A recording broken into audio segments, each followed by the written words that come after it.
The points A, B, C and D are on the circumference of a circle centre O. So the points A, B, C and D are on a circle centre O. AE and CE are tangents, and angle AEC is 30 degrees. Work out angle ADC,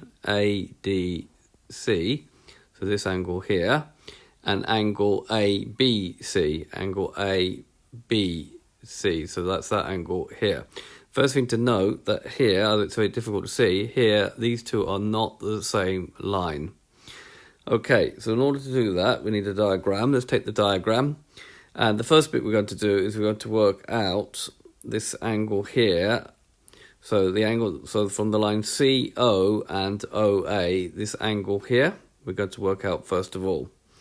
So we know from the tangent radius property, these are radii because they come from the centre of the circle, then these angles have to be 90 degrees.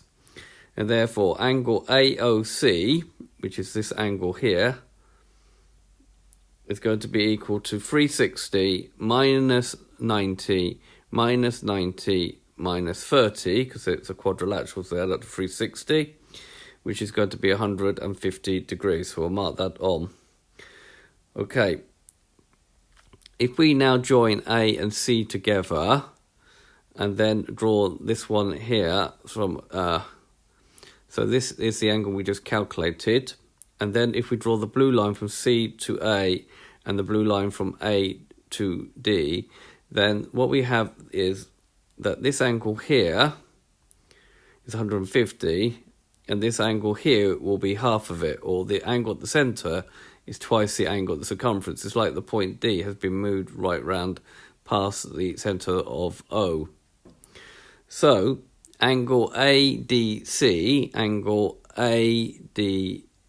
the angle that we want to find, is going to be a half times 150. The reason being the angle at the circumference is half the angle at the centre, and that's going to be equal to 75. So we'll mark that one on now.